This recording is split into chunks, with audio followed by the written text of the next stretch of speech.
Part 1. You will hear two students discussing a project on international festivals with their tutor. First, to look at questions 1 to 5.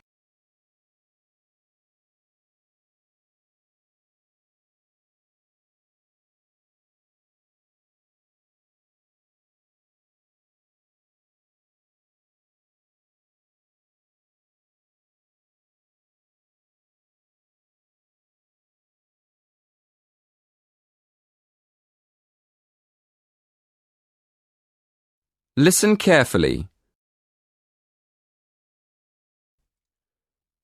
Good morning. Shall we start by looking at the topic of your project? So, what have you decided to research? Well, we thought we'd compare festivals in different countries and see if any of them are similar. Yeah, like the Carnival celebrations in South America and the Water Festival in Thailand. OK. What exactly are you planning to study? The origins of the festivals? The types of celebration? People's attitudes towards the festivals? We were planning to look at the origins of the festivals and the time of year they're celebrated.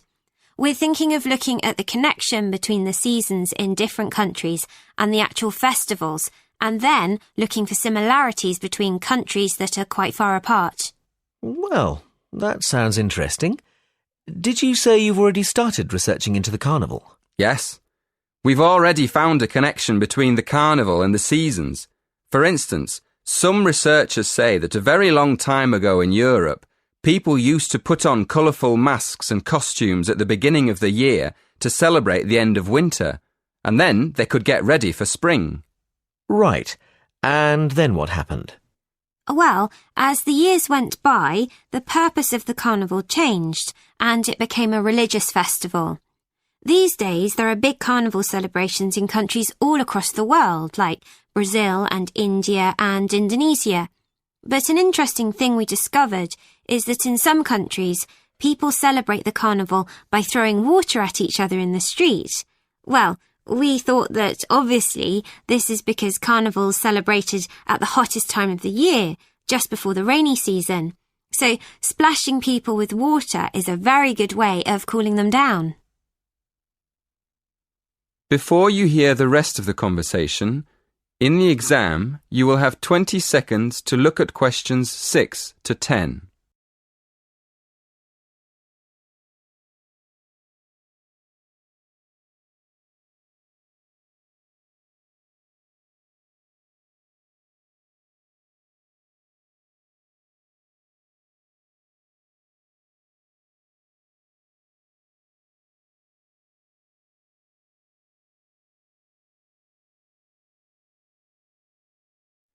Now listen and answer questions 6 to 10.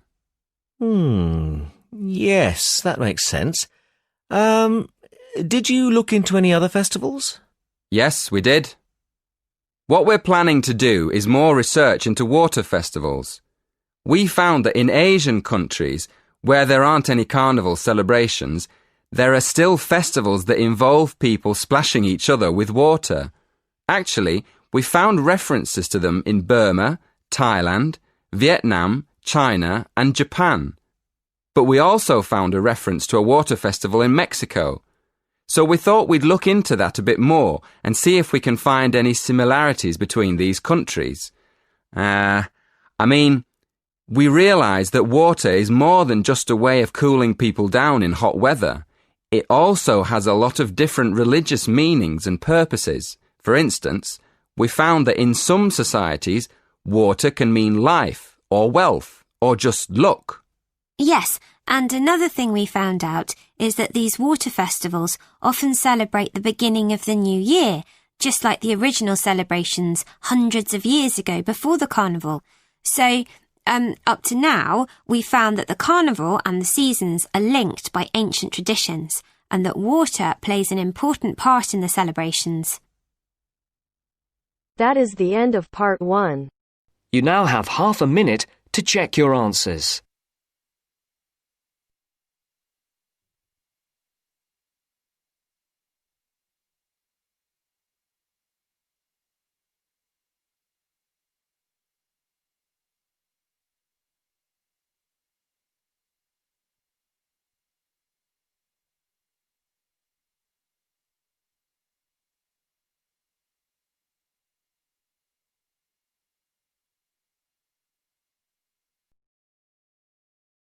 Now turns to Part 2. Part 2. Listen to the whole survey in the correct order and answer the questions. First, look at questions 11 to 14.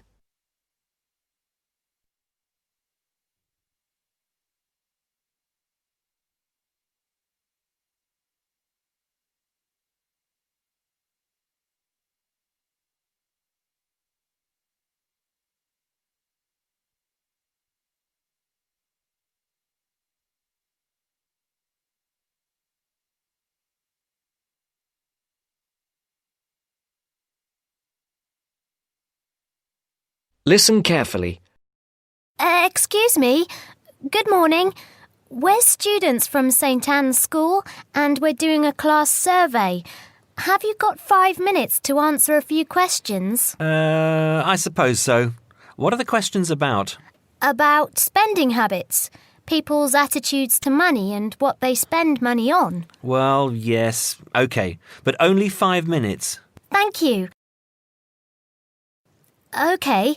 First of all, if you don't mind answering, what income band are you in? You just need to say low, average or high. Oh, that's difficult to say. I don't know how much everyone else makes. I'm certainly not poor, but I'm not rich either. Certainly not after I've paid all my bills. Shall we say in the middle then? Yes, I think so. And how much money do you feel you have to spend? You said that you have to pay a lot of bills. Yes, I feel that I don't have very much. I earn quite good money, but it doesn't feel like that most of the time. I guess everyone would like to have a bit more money, though. OK, so what do you spend most of your money on? Well, most of it goes on monthly expenses. I've got a big mortgage on my house, and my children's school fees are very high.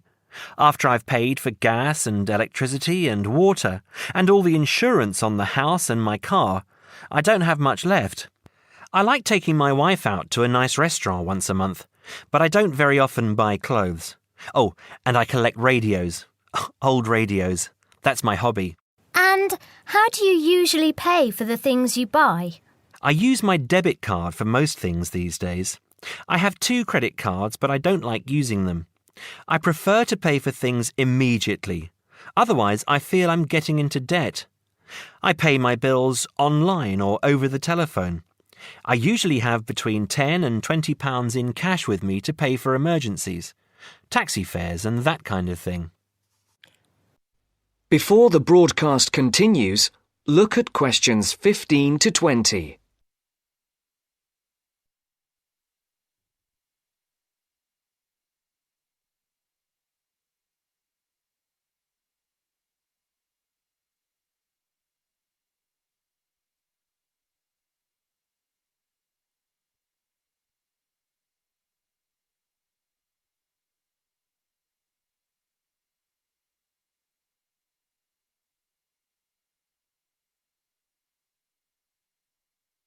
You will now listen to the second part of the talk. What do you think is good value for money? Not very much, to tell you the truth. Everything seems to cost more than it should these days. I think my telephone and internet broadband package is good value for money, though. That's my telephone line, any number of national calls and unlimited internet use for only £22 a month. I think at least one member of my family is online for an hour or more every day. I think £22 is a very good deal. And what do you think is a waste of money? Personally, I don't understand why anyone buys a new car. They are so expensive, and as soon as you drive them out of the showroom, they're worth £3,000 less. Perhaps I'm just saying it because I can't afford a new car myself. But to me, it seems so much more sensible to buy a good second-hand car for half the money. Do you ever buy anything you can't afford? Yes, I collect radios, old radios. I have 9 now, and they're quite expensive. I paid £350 for a 1950s radio last month. I didn't have much money for the rest of the month after that. My wife thinks I'm crazy, but it's important to treat yourself occasionally, don't you think? My wife buys nice perfume and lots of clothes, and I have my radios. OK, so finally, would you say that you're a spender or a saver?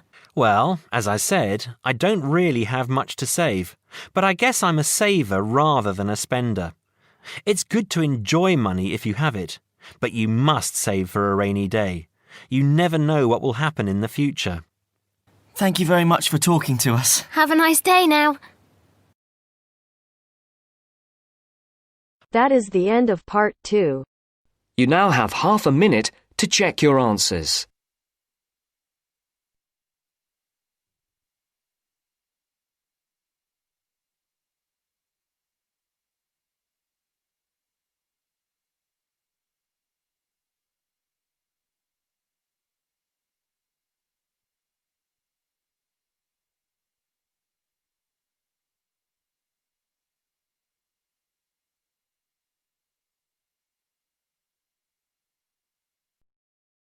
Now turns to part 3.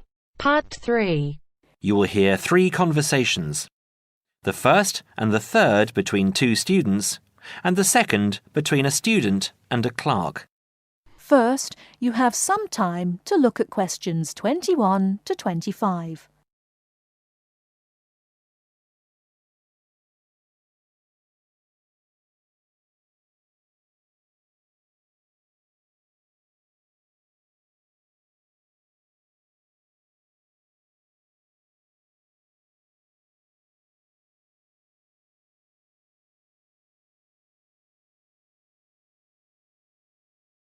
Now, listen carefully and answer questions 21 to 25. I'm looking for the main hall. So am I. Are you going there to register for next year? Yes, I was told to go to administrations and fill in an application form. That's what I'm about to do. I went to information and they told me it was at the end of this corridor. Then we have to turn left and immediately right. That should lead us to the exit, where opposite we should find the entrance to ground level main hall. It's a big old red building. From there we need to go to the first level and then follow the signs.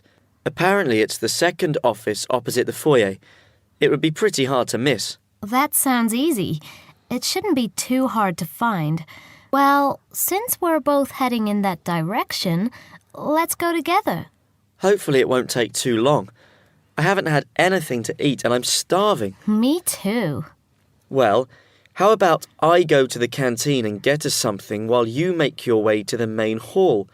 I'm sure there's going to be quite a wait. There always is. I can meet you there. Sounds like a good plan. What do you want me to get you? How about a chicken and salad roll and a drink? Okay. What if they don't have a chicken and salad roll? Anything similar, like ham and salad, or just plain salad and cheese. Oh, and don't forget the drink. I feel so dehydrated. No problem. What type of drink? I don't know. How about a Coke? No, nothing like that. Something healthier. An orange juice?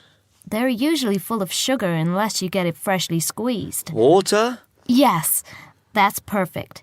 Here, take £2. That should cover it. If it's more, I'll give it to you when you get back. I only have a 20, and you know that they get cranky if you give them large notes. Okay. See you in 5 minutes. Before you hear the rest of the talk, you have some time to look at questions 26 to 30.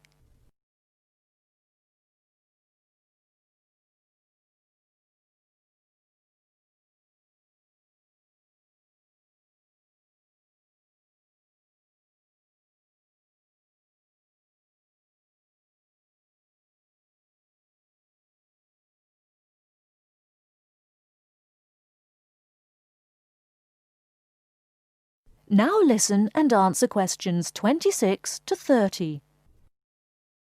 First year economics. I just have to fill out this form for our records. What's your name? Phoebe Payne. Can you spell that for me? Sure. P-H-O-E-B-E-P-A-Y-N-E.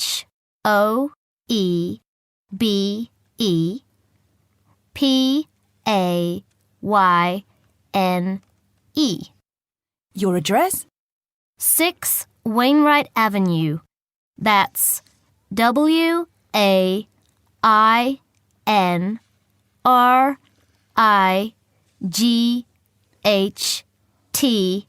Nottingham. Nottingham. And your phone number? It's not connected yet. I've just moved in. OK. When you get your phone connected, contact us. I'll just make a note that your phone number is to be advised. I'll do that. What course were you doing? Law? No, economics. First year. First year economics. Yes, that's right. OK. Take this card across to the economics department and get it stamped. And then you need to come back here to pay your fees. I've made an arrangement to pay in installments. Do you have any documentation verifying that? Yes, I have a statement from administration. OK, when you return, we'll have a look at it. Thank you very much. Here you are. It was quicker than I thought, but I have to get this card stamped and return here to organize my fees. That's good. It means that I won't have to wait long either. How did you get on? What with? Oh, the food. Well, there wasn't much left, so I got you a cheese and tomato sandwich and water. That's fine. Do I owe you any more?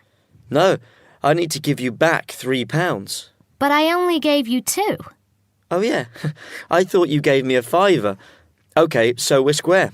So what do I have to do? Go to the desk and give your personal details. Then they'll give you a card that you need to take to your faculty. What's your major? Environmental science. OK, so you'll have to take the card to the environmental science faculty and get the card stamped, return to administration in the main hall, and organize your fees. And that's it? Yes, that means you're registered. Then we receive a letter with the details of our course where we'll be informed to go to the notice board or online to find out when and where our lectures are. OK. Let's have this bite to eat first. That is the end of part 3. You now have half a minute to check your answers.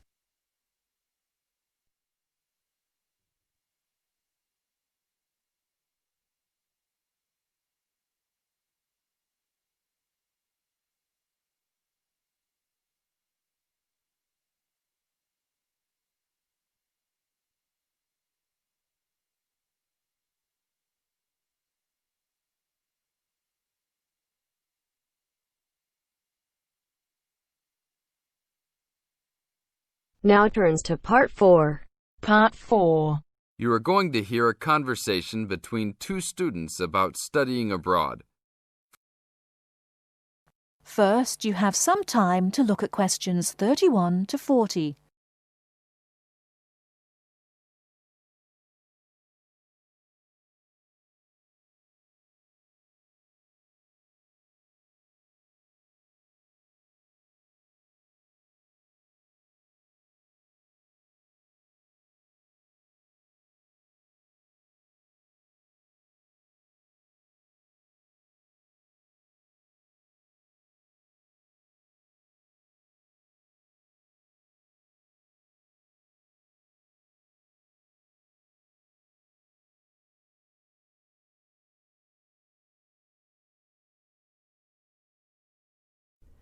Now listen carefully and answer questions 31 to 40. Hey Mary, how's school going? Haven't seen you in a while. What have you been up to? John, good to see you again. I've been really busy the last couple of weeks. I'm applying to study abroad next year. Really? So am I. I think it will be a great experience to be able to study in another country. What country do you want to go to? At first I wanted to study in Africa, but my parents really don't want me to go there because they think it will be dangerous. So now I'm thinking about going to Spain, Italy or Japan. Actually, I think Africa would be a fascinating place. I would want to go there to visit. Maybe not to study, but definitely I would want to go visit. For next year, I want to go to either China or Germany to study, but my parents can't afford any European countries. So maybe... Why China or Germany? Well, I want to go to China because I think it's a really interesting country with a long history. Plus, It has been changing so much, and I think it is a great time to be there. I really want to improve my Chinese also, and I've been taking Mandarin courses the last 2 semesters. I would want to go to Germany because my mother is German, and I want to learn more about my cultural background. How about you? Why the countries you chose? Well, I want to go to a Spanish-speaking country. I took Spanish in high school, so I figure if I go to a Spanish-speaking country, I'll be better off knowing some of the language already. But I have already been to Mexico many times, and South American countries don't have classes for my major, except for Brazil, but they mostly speak Portuguese there. I would want to go to Italy because I want to do a study about ancient Roman civilization. It has always been a dream of mine to go and see Pompeii and the volcanic ruins. Plus, my family has Italian roots and I love Italian food. I want to go to Japan mainly because my girlfriend was born in Japan and always tells me all of these fascinating stories about Japanese history and culture.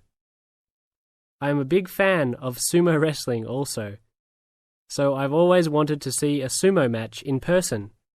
I really love sushi and almost all Japanese food.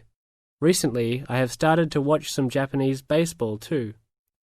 But of course, these are all secondary reasons. My main reason is of course my girlfriend and understanding her culture. I don't speak any Japanese though, so that is my major drawback. I think it is much better to go to a country if you can speak the language. That's great. When do you have to decide by? I have to finish all my applications this week. I'm really stressed trying to finish everything, on top of all my schoolwork. I'm almost done with my applications. I just have to finish the Italy application. I think my last choice is Italy, so I'm doing that one last. How long do you want to go for? I think I'm only going to go abroad for 1 semester, or else I won't be able to graduate on time. I have many classes left until I can finish my degree, and I'm not sure if I will be able to take them studying out of the country. I think I might be able to study in Spain because my Spanish is fluent, but definitely not in Italy or Japan, unless they have classes offered in English. I want to go for a year. I've heard that it's better to go for a year because you get a full experience and get a better grasp on the language. But I understand that most people can't finish their degree in time. It was hard trying to decide which country I would rather go to, but I think my first choice is to go to China. I know Germany will be great also. Either way, I will be thrilled to have the opportunity to study there. What's your first choice? I really don't have one. Actually, I think I'm like you. Just being able to study in another country will be great. Either Japan or Spain will be awesome. Italy will be awesome too. But I've been there a bunch of times, so I think I prefer to go somewhere else. Sounds exciting. We'll have to go to class now. It was great talking to you again. See you around next time? Yeah, sure. See you around. Hope that everything goes well. That is the end of part 4. You now have half a minute to check your answers.